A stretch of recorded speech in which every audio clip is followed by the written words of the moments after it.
ರಾಮಾನುಜದಯಾ ಪಾತ್ರಂ ಜ್ಞಾನವೈರಾಗ್ಯಭೂಷಣಂ ಶ್ರೀಮದ್ವೆಂಕಟನಾಥಾರ್ಯಂ ವಂದೇ ವೇದಾಂತದೇಶಿಕಂ. ಹರಿ ಓಂ.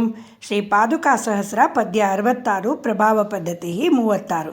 ನಾನು ವಸುಧಾ. ಎಲ್ಲರಿಗೂ ನಮಸ್ಕಾರ. ಈ ದಿನದ ಪದ್ಯ ಹೀಗಿದೆ.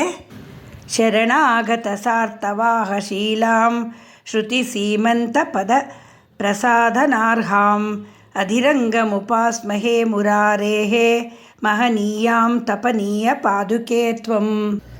ಮುರನೆಂಬ ಅಸುರನನ್ನು ಕೊಂದವನ ಚಿನ್ನದ ಪಾದರಕ್ಷೆಯೇ, ಭಗವಂತನಿಗೆ ಶರಣಾದವರ ಸಮೂಹವನ್ನೇ ಮುಕ್ತಿಪಥಕ್ಕೆ ಕೊಂಡೊಯ್ಯುವ ಸ್ವಭಾವದವಳಾದವಳೇ, ವೇದಗಳ ಮುಂದಲೆಯ ಪ್ರದೇಶದ ಅಲಂಕಾರದ ಆಭರಣವಾಗಲು ತಕ್ಕವಳಾದವಳೇ, ಎಲ್ಲರಿಂದಲೂ ಪೂಜೆಗೊಳ್ಳುವ ನಿನ್ನನ್ನು ಶ್ರೀರಂಗನಾಥನ ಪ್ರಣವ ಗೋಪುರದ ವಿಮಾನದ ದೇವಾಲಯದಲ್ಲಿ ಧ್ಯಾನಿಸುತ್ತೇನೆ ಎಂದಿದ್ದಾರೆ ಶ್ರೀ ವೇದಾಂತ ದೇಶಿಕರು.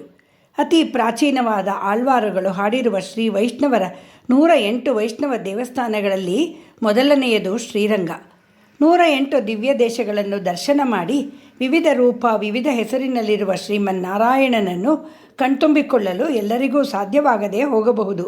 ಆದರೆ ಶ್ರೀ ವೈಷ್ಣವರಾದವರು ಪ್ರತಿದಿನ ಈ ಶ್ಲೋಕವನ್ನು ಅನುಸಂಧಾನ ಮಾಡಬೇಕೆಂದು ಶ್ರೀ ಭಗವದ್ ರಾಮಾನುಜರು ಅಪ್ಪಣೆ ಕೊಡಿಸಿದ್ದಾರೆ.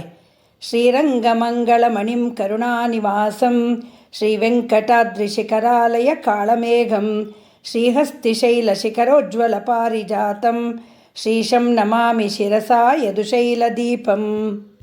ಈ ಪದ್ಯದ ಅರ್ಥವನ್ನು ವ್ಯಾಖ್ಯಾನಿಸುವಾಗ ನಾನು ಶ್ರೀವೈಷ್ಣವರು ಎಂದು ಪದೇ ಪದೇ ಹೇಳುವುದು ಜಾತಿಯನ್ನು ಸೂಚಿಸುವುದಕ್ಕಲ್ಲ, ಮನಸ್ಸಿನಿಂದ ಶ್ರೀ ವಿಷ್ಣುವಿನ ಭಕ್ತರಾಗಿರುವವರಿಗೆ ಶ್ರೀ ವೈಷ್ಣವರು ಎಂದರ್ಥದಲ್ಲಿ ಹೇಳಿದ್ದೇನೆ. ಈ ಪದ್ಯದ ಅರ್ಥವನ್ನು ತಿಳಿದುಕೊಳ್ಳೋಣ.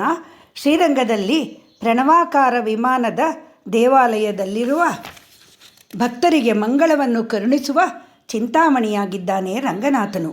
ತಿರುಮಲೆಯ ವೆಂಕಟಾಚಲದ ಶಿಖರದ ಆನಂದ ನಿಲಯ ವಿಮಾನ ಗೋಪುರ ಹೊಂದಿರುವ ದೇವಾಲಯದಲ್ಲಿ ಕಾಳಮೇಘದಂತೆ ಕರುಣೆಯ ಮಳೆಗರೆವ ಶ್ರೀನಿವಾಸನಾಗಿದ್ದಾನೆ. ಕಾಂಚೀಪುರದ ಪುಣ್ಯಕೋಟಿ ಎಂಬ ವಿಮಾನದಡಿಯ ದೇವಾಲಯದಲ್ಲಿ ಭಕ್ತರ ಇಷ್ಟಾರ್ಥಗಳನ್ನು ನೆರವೇರಿಸುವ ಉಜ್ವಲ ಪಾರಿಜಾತದಂತಹ ವರದರಾಜನಾಗಿದ್ದಾನೆ. ಅಜ್ಞಾನದ ಅಂಧಕಾರದಲ್ಲಿ ಕಣ್ಣು ಕಾಣಿಸದಾದಾಗ ಯದುಗಿರಿಯ ಶಿಖರದ ತುದಿಯಲ್ಲಿ ದೀಪದ ಹಾಗೆ ನಿಂತು ಅಂಧಕಾರವನ್ನು ತೊಲಗಿಸುವ ಚಲುವ ನಾರಾಯಣನಾಗಿದ್ದಾನೆ.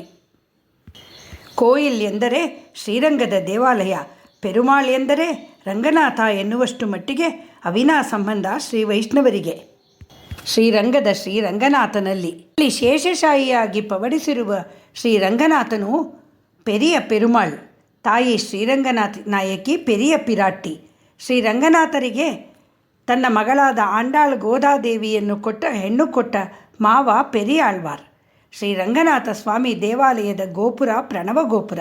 ಅಲ್ಲಿನ ಉತ್ಸವ ಮೂರ್ತಿಯನ್ನು ಮುದ್ದಾಗಿ ನಂಪೆರುಮಾಳ್ ಎಂದು ಹೆಮ್ಮೆಯಿಂದ ಕರೆಯುತ್ತಾರೆ. ಅತ್ಯಂತ ಪ್ರಾಚೀನವಾದ ಅರ್ಚಾಮೂರ್ತಿ. ಶ್ರೀರಾಮನ ವನವಾಸದ ನಂತರ ಪಟ್ಟಾಭಿಷೇಕವಾದ ಮೇಲೆ ವಿಭೀಷಣನು ರಾಮನಿಂದ ಕೇಳಿ ಪಡೆದ ಇಕ್ಷ್ವಾಕು ವಂಶದ ಅರ್ಚಾಮೂರ್ತಿ ಈಗಲೂ ಲಂಕೆಯ ಕಡೆ ನೋಡುತ್ತಾ ಮಲಗಿದ್ದಾನೆ. ತೊಂಡರಡಿಪ್ಪಡಿ ಆಳ್ವಾರರು ತಮ್ಮ ತಿರುಮಾಲೆಯಲ್ಲಿ ವಿಭೀಷಣನು ತಂದ ಆ ಅರ್ಚಾಮೂರ್ತಿಯನ್ನು ಹೀಗೆ ವರ್ಣಿಸಿದ್ದಾರೆ. குணதிசை பாதம் நீட்டி வடதிசை பின்புக்காட்டி தென்திசை இலங்கை நோக்கி நிறக்கட உழந்தனை அரவணை துயில் மாಕಂಡು ಉಡಲೈ ಎನಕ್ಕು ಉರವೋ ಮಾಲೋ ಎನ್ ಶೇಹೇನ್ ಉಲಹತ್ತೀರೇ ಎಂದಿದ್ದಾರೆ. ದಕ್ಷಿಣಕ್ಕೆ ಮುಖ ಮಾಡಿ ಉತ್ತರಕ್ಕೆ ಬೆನ್ನು ಹಾಕಿ ಪಶ್ಚಿಮಕ್ಕೆ ತಲೆಯಿಟ್ಟು ಪೂರ್ವಕ್ಕೆ ಕಾಲಿಟ್ಟು ಶ್ರೀಲಂಕೆಯ ಕಡೆ ದೃಷ್ಟಿ ಹಾಯಿಸುತ್ತಾ ಶೇಷಶಾಹಿಯಾಗಿ ಮಲಗಿರುವ ಶ್ರೀರಂಗನಾಥ 150 ಎಕರೆ ವಿಸ್ತಾರವುಳ್ಳ 7 ಪ್ರಾಕಾರಗಳಿಂದ ಕೂಡಿದ ಪರಮಪಾವನೆಯಾದ ಕಾವೇರಿಯಿಂದ ಸುತ್ತುವರಿದ ಶ್ರೀರಂಗದಲ್ಲಿ ಪವಡಿಸಿರುವ ರಂಗನಾಥನನ್ನು ತಿರುಮಂಗೈ ಆಳ್ವಾರರು ಉಂದಿ ಮೇಲ್ ನಾನ್ಮುಗನೈ ಪடைத்தான் உலக உண்டவன் எந்தை பெம்மான் எமையோர்கள் தாதைக்கு இடம் என்பதால் சந்தினோடு மணியும் குளிக்கு புனல் காவிரி ಅಂದಿಪೋಲುಂ ನಿರತ್ತ ಆರ್ವಯಿಲ್ ಶೂಳ್ ತನ್ನರಂಗಮೇ ಎಂದು ಹಾಡಿದ್ದಾರೆ. ಗಂಧದ ಕೊರಡುಗಳೊಡನೆ ನವರತ್ನಗಳನ್ನು ತಳ್ಳಿಕೊಂಡು ಬಂದು ಪ್ರವಹಿಸುವ ತೀರ್ಥವುಳ್ಳ ಕಾವೇರಿ ನದಿಯಿಂದಲೂ ಸಂಧ್ಯಾಕಾಲವನ್ನು ಹೋಲುವ ವರ್ಣಗಳುಳ್ಳ ಗದ್ದೆಗಳಿಂದಲೂ ಸುತ್ತುವರಿಯಲ್ಪಟ್ಟ ಶ್ರೀರಂಗ ಕ್ಷೇತ್ರವು ತನ್ನ ನಾಭಿಯಲ್ಲಿ ಚತುರ್ಮುಖ ಬ್ರಹ್ಮನನ್ನು ಸೃಷ್ಟಿಸಿದವನು, ಪ್ರಳಯ ಕಾಲದಲ್ಲಿ ಲೋಕಗಳನ್ನೆಲ್ಲ ಭುಜಿಸುವವನು, ನಮ್ಮ ಸ್ವಾಮಿಯೂ ನಿತ್ಯಸೂರಿಗಳಿಗೆ ನಾಥನೂ ಆದ ಪರಮಾತ್ಮನಿಗೆ ಶ್ರೀರಂಗವು ವಾಸಸ್ಥಳವಾಗಿದ್ದೇ ಎಂದು ಹೇಳಿದ್ದಾರೆ. ಕಾಂಚೀಪುರದ ಮಠಾಧೀಶರಾಗಿ ಶಿಷ್ಯರಿಗೆ ವೇದಾಂತಗಳನ್ನು, ದ್ರಾವಿಡ ಪ್ರಬಂಧಗಳನ್ನು, ಶ್ರೀಮದ್ ರಾಮಾನುಜರ ಕೃತಿಗಳನ್ನು ಕಲಿಸುತ್ತಿದ್ದ ವರದರಾಜನ ಸೇವೆಯಲ್ಲಿದ್ದ ಶ್ರೀ ವೇದಾಂತ ದೇಶಿಕರನ್ನು ಶ್ರೀರಂಗದ ದೇವಸ್ಥಾನದವರು ಇಲ್ಲಿಗೆ ಬನ್ನಿ, ನಿಮ್ಮ ಅವಶ್ಯಕತೆ ಇದೆ ಎಂದು ಕರೆದಾಗ ಇಲ್ಲ ಎನ್ನಲಾಗದೆ ತಮ್ಮ ಊರನ್ನೇ ಬಿಟ್ಟು ಶ್ರೀರಂಗದಲ್ಲಿ ನೆಲೆಸಿದವರು ಶ್ರೀ ವೇದಾಂತ ದೇಶಿಕರು.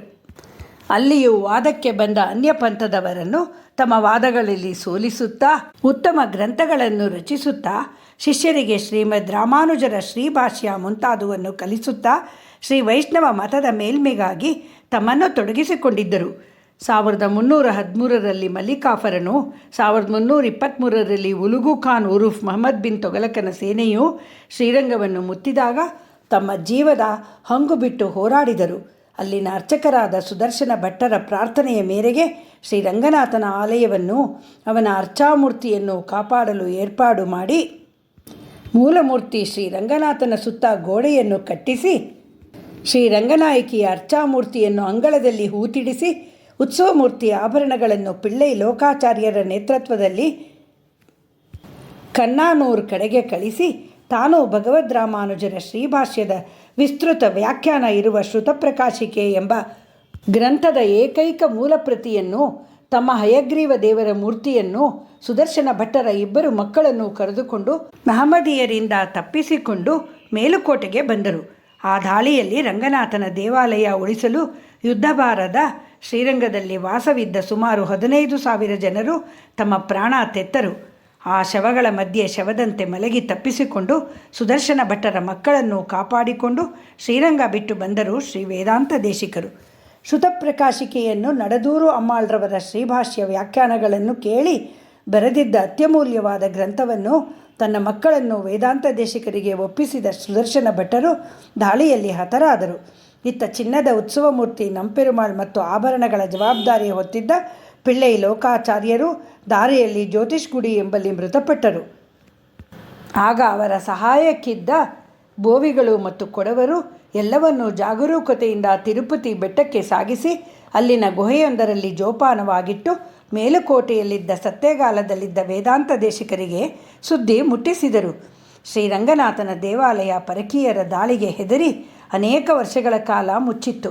ಆಗ ಕಾವೇರಿ ನದಿ ತೀರದ ಕರ್ನಾಟಕದ ಸತ್ಯಗಾಲದಲ್ಲಿದ್ದ ಶ್ರೀ ವೇದಾಂತ ದೇಶಿಗರು ಶ್ರೀರಂಗ ದೇವಾಲಯದ ಈ ದುರವಸ್ಥೆಗಾಗಿ ಕರಗಿ ಮರುಗಿ ಕೊರಗಿ, ಭಗವಂತ ಕಾಪಾಡು, ನಿನ್ನ ಪಂಚಾಯುಧಗಳಿಂದ ಶತ್ರುಗಳನ್ನು ನಾಶ ಮಾಡು ಎಂದು ಶ್ರೀ ಅಭೀತಸ್ತವ ಎಂಬ ಸ್ತುತಿಯನ್ನು ರಚಿಸಿ ಸದಾ ಹೇಳಿಕೊಳ್ಳುತ್ತಿದ್ದರು. ಈಗಲೂ ಸತ್ಯಗಾಲದಲ್ಲಿ ಅವರು ಕುಳಿತು ಧ್ಯಾನ ಮಾಡುತ್ತಿದ್ದ ಅಶ್ವತ್ಥ ಮರವನ್ನು, ಕಲ್ಲಿನ ಚಪ್ಪಡಿಯನ್ನು ಕಾಣಬಹುದು. ಹೊಯ್ಸಳರ 3ನೇ ಬಲ್ಲಾಳನ ಕಾಲದ ಈ ದಾಳಿಯ ನಂತರ ವಿಜಯನಗರದ ಹಕ್ಕಬುಕ್ಕರ ಕಾಲದವರೆಗೆ, ಅಂದರೆ ಸುಮಾರು 40 ವರ್ಷಗಳ ಕಾಲ ಶ್ರೀರಂಗನಾಥನ ದೇವಾಲಯಕ್ಕೆ ಗ್ರಹಣ ಹಿಡಿದ ಹಾಗಾಗಿತ್ತು. ಉತ್ಸವ ಮೂರ್ತಿ ಗುಹೆಯಲ್ಲೇ ಬೋವಿಗಳ ರಕ್ಷಣೆಯಲ್ಲಿತ್ತು. ಆಗ ಶ್ರೀ ವೇದಾಂತ ದೇಶಿಕರು ವಿಜಯನಗರದ ಸೇನಾ ನಾಯಕನಾದ ಗೊಪ್ಪಣ್ಣಾಚಾರ್ಯ ಎಂಬುವರನ್ನು ಮುಳುಬಾಗಿಲಿನಿಂದ ಕರೆಯಿಸಿ ಎಲ್ಲ ವಿಷಯಗಳನ್ನು ತಿಳಿಸಿದಾಗ ಗೊಪ್ಪಣ್ಣಾಚಾರ್ಯರು ತಮ್ಮ ಸೇನಾಪಡೆಯೊಡನೆ ತಿರುಪತಿಯ ಗುಹೆಯಲ್ಲಿದ್ದ ನಂಪೆರುಮಾಳ್ ಉತ್ಸವ ಮೂರ್ತಿಯನ್ನು, ಆಭರಣಗಳನ್ನು ತಂದೊಪ್ಪಿಸಿದರು. ಶ್ರೀರಂಗದ ಉತ್ಸವ ಮೂರ್ತಿ ಬಂದಾಗ ಶ್ರೀ ವೇದಾಂತ ದೇಶಿಕರು ಮೇಲುಕೋಟೆಯಲ್ಲಿದ್ದರು. ಅಲ್ಲಿ ಶೆಲ್ವಪಿಳ್ಳೆಯನ್ನು, ನಂಪೆರುಮಾಳನ್ನು ಜೊತೆಯಲ್ಲಿ ನೋಡಿ ಶ್ರೀಮನ್ನ ಶ್ರೀರಂಗ ಶ್ರೀಯ ಮನುಪದ್ರವಾಂ ಅನುದಿನಂ ಸಂವರ್ಧಯ ಎಂದು 2 ಸತಿ ಹೇಳುತ್ತಿದ್ದರು. ಶ್ರೀರಂಗದ ಐಶ್ವರ್ಯ ಅಭಿವೃದ್ಧಿಯಾಗಲಿ, ಮತ್ತೆ ಮರುಕಳಿಸಲಿ ಎಂದು 1 ಬಾರಿ, ಮತ್ತೊಂದು ಮೇಲುಕೋಟೆಯ ಚಲುವನಾರಾಯಣನಿಗೆ.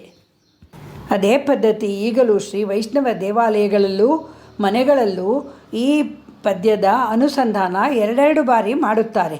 ಒಂದು ಮಂಗಳಾಶಾಸನ, 108 ದಿವ್ಯ ದೇಶಗಳ ವೃಕ್ಷದ ಮೂಲ ಬೇರು ಶ್ರೀರಂಗದ ಅಭಿವೃದ್ಧಿಗಾಗಿ. ಇನ್ನೊಂದು ಮಂಗಳಾಶಾಸನ, ಶಾತ್ತುಮೊರೆ ಹೇಳುವ ದೇವಾಲಯದ ಅಥವಾ ಮನೆಯ ಐಶ್ವರ್ಯ ಸುಖ ಸಂತೋಷಗಳಿಗಾಗಿ. ಹಾಗಾಗಿ ಶ್ರೀಮನ್ನ ಶ್ರೀರಂಗ ಶ್ರೀಯ ಮನುಪದ್ರವಾಂ ಅನುದಿನಂ ಸಂವರ್ಧಯ ಎಂದು 2 ಬಾರಿ ಹೇಳುವ ಪದ್ಧತಿಯಾಗಿದೆ. ಹೀಗೆ ಶ್ರೀ ವೇದಾಂತ ದೇಶಿಕರು ಗೊಪ್ಪಣ್ಣಾಚಾರ್ಯರ ಸಹಾಯದಿಂದ ಮತ್ತೆ ಶ್ರೀರಂಗದಲ್ಲಿ ವೈಭವ ಮರಳಿ ತಂದರು. ಆ ವೇಳೆಗೆ ಅವರಿಗೆ ಹತ್ತಿರ 100 ವಯಸ್ಸು. ಇದೆಲ್ಲ ಕಲ್ಪಿತ ಕಥೆಯಲ್ಲ. ಶ್ರೀರಂಗ ದೇವಾಲಯ ಇನ್ನೂ ಅನೇಕ ದೇವಾಲಯಗಳಲ್ಲಿ ಅನೇಕ ಶಿಲಾಶಾಸನಗಳು ಈ ಕಥೆಗಳನ್ನು ಹೇಳುತ್ತವೆ. ವಿಜಯನಗರದ ರಾಜಕುಮಾರಿ ಗಂಗಾಂಬಿಕೆ ಸಹಿತ ರಚಿಸಿದ ಮಧುರ ವಿಜಯ ಎಂಬ ಕಾವ್ಯದಲ್ಲೂ ಈ ಎಲ್ಲ ಅನೇಕ ಸಂಗತಿಗಳು ದೊರೆಯುತ್ತವೆ. ಹಾಗೆ ಸ್ಥಳ ಪುರಾಣಗಳಲ್ಲೂ ಆ ಕಾಲದಲ್ಲೇ ಬರೆದ ಐತಿಹಾಸಿಕ ಕಾದಂಬರಿಗಳಲ್ಲೂ ಪುರಾವೆ ಸಿಗುತ್ತದೆ. ನನಗೂ ನನ್ನ ಗುರು ಶ್ರೀ ನಾರಾಯಣಾಚಾರ್ಯರ ಕೃಪೆಯಿಂದ ದೊರೆತ ವಿಷಯಗಳನ್ನು ಇಲ್ಲಿ ಹೇಳಿದ್ದೇನೆ. ಈ ಪದ್ಯದಲ್ಲಿ ವೇದಾಂತ ದೇಶಿಕರು ಶ್ರೀರಂಗದ ಪ್ರಣವಾಕಾರ ವಿಮಾನ ಗೋಪುರದ ಶ್ರೀರಂಗನಾಥನನ್ನು ಕುರಿತು ಹೇಳಿರುವುದಲ್ಲದೆ ಅವನಿಗೆ ಶರಣಾಗತರಾಗುವುದೇ ಅತ್ಯಂತ ಸುಲಭ ಮಾರ್ಗ ಎಂದು ತಿಳಿಸಿದ್ದಾರೆ. ಜಗದ್ಗುರುವಾದ ಶ್ರೀಕೃಷ್ಣನು ಭಗವದ್ಗೀತೆಯಲ್ಲಿ ಅನನ್ಯಾಶ್ಚಿಂತೆಯಂತೋ ಮಾಂ ಯೇ ಜನಾ ಪರ್ಯುಪಾಸತೆ ತೇಷಾಂ ನಿತ್ಯಾಭಿಯುಕ್ತಾನಾಂ ಯೋಗಕ್ಷೇಮಂ ವಹಾಮ್ಯಹಂ ಎಂದಿದ್ದಾನೆ. ನನ್ನಲ್ಲಿ ಏಕಮನಸ್ಸಿನಿಂದ ಶರಣಾಗಿ ನಾನು ನಿಮ್ಮ ಯೋಗಕ್ಷೇಮ ನೋಡಿಕೊಳ್ಳುತ್ತೇನೆ ಎಂದಿದ್ದಾನೆ. ಸ್ವಯಂ ಭಗವಂತ ಭಕ್ತರಿಗೆ ಕೊಟ್ಟ ಭರವಸೆ ಇದು. ಶ್ರೀಮದ್ ಭಗವದ್ ರಾಮಾನುಜರ ಶ್ರೀರಂಗ ಗದ್ಯ, ವೈಕುಂಠ ಗದ್ಯ, ಶರಣಾಗತಿ ಗದ್ಯಗಳು ಸಹ ಶರಣಾಗತಿಯನ್ನು ಚೆನ್ನಾಗಿ ತಿಳಿಸಿಕೊಡುತ್ತವೆ ಮತ್ತು ಈ ಗದ್ಯತ್ರಯಗಳು ನಿತ್ಯವೂ ಪಾರಾಯಣ ಮಾಡಲು ಬಹಳ ಸುಲಭವಾಗಿವೆ. ಆಳ್ವಾರ್ ಆಚಾರ್ಯರುಗಳು ಹೇಳುವುದು ಇದನ್ನೇ. ಕರ್ಮಾನುಷ್ಠಾನವನ್ನು ಫಲಾಪೇಕ್ಷೆಯಿಲ್ಲದೆ ಮಾಡುತ್ತಾ, ಜ್ಞಾನವನ್ನು ಅರ್ಜಿಸುತ್ತಾ, ಭಗವದ್ಭಕ್ತಿ ಎಂಬ ಸರಸ್ಸಿನಲ್ಲಿ ಮೀಯುತ್ತಾ, ಶ್ರೀಮನ್ನಾರಾಯಣನೇ ಗತಿ, ಬೇರೆ ರಕ್ಷಕರಿಲ್ಲ ಎಂದು ಭಗವಂತನಲ್ಲಿ ಸಂಪೂರ್ಣವಾಗಿ ಆತ್ಮಸಮರ್ಪಣೆ ಮಾಡಿದರೆ, ಶರಣಾಗತಿ ಮಾಡಿದರೆ ನಿರ್ಭಯವಾಗಿ ಬದುಕುತ್ತಾ ಇಹದಲ್ಲಿ ಸೌಖ್ಯವೂ ಪರದಲ್ಲಿ ಸದ್ಗತಿಯೂ ದೊರೆಯುತ್ತದೆ ಎಂದು ಹೇಳಿದ್ದಾರೆ. ಮುಕ್ತಿಯನ್ನು ಪಡೆಯಲು ನಾವು ಮಾಡಬೇಕಾದ ಕೆಲಸ ಬಹಳ ಸುಲಭ ಎಂದು ತೋರಿಸಿಕೊಟ್ಟಿದ್ದಾರೆ ಶ್ರೀ ವೇದಾಂತ ದೇಶಿಕರು.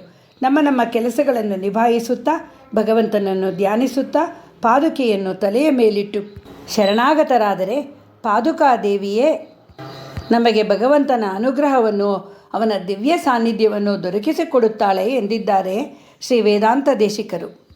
ಉಲ್ಲಾಸ ಪಲ್ಲವಿತ ಪಾಲಿತ ಸಪ್ತಲೋಕಿ ನಿರ್ವಾಹ ಕೋರಕಿತ ನೇಮ ಕಟಾಕ್ಷ ಲೀಲಾಂ ಶ್ರೀರಂಗ ಹರ್ಮ್ಯತಲ ಮಂಗಳ ದೀಪರೇಖಾಂ ಶ್ರೀರಂಗರಾಜ ಮಹಿಷೀಂ ಶ್ರಿಯಮಾಶ್ರಯಾಮಃ. ತನ್ನ ವಲ್ಲಭನೊಡನೆ ಸಪ್ತಲೋಕಗಳ ಸೃಷ್ಟಿಯಲ್ಲಿ ನಿರತಳಾದವಳು, ಜಗತ್ತು ಸುಖವಾಗಿರಲೆಂದು ತನ್ನ ದಯಾಮಯ ಕಟಾಕ್ಷ ಹರಡಿದವಳು, ಭಗವಂತನಿಗೆ ಪ್ರಿಯವಾದ ಶ್ರೀರಂಗವೆಂಬ ಸೌಧದಲ್ಲಿ ರಾರಾಜಿಸುತ್ತಿರುವ ದೀಪರೇಖೆಯಂತಿರುವ ಶ್ರೀರಂಗನಾಥನ ಮಹಿಷಿಯಾದ ಶ್ರೀದೇವಿಯನ್ನು ಆಶ್ರಯಿಸುತ್ತೇನೆ ಎಂದು ಹೇಳುತ್ತಾ ಈ ಪದ್ಯವನ್ನು ಸಂಪನ್ನಗೊಳಿಸೋಣ. ಶ್ರೀರಂಗಮಣಿ ಪಾದುಕಾಭ್ಯಾಂ ನಮಃ. ಶ್ರೀ ನಿಗಮಾಂತ ಮಹಾದೇಶಿಕಾಯ ನಮಃ.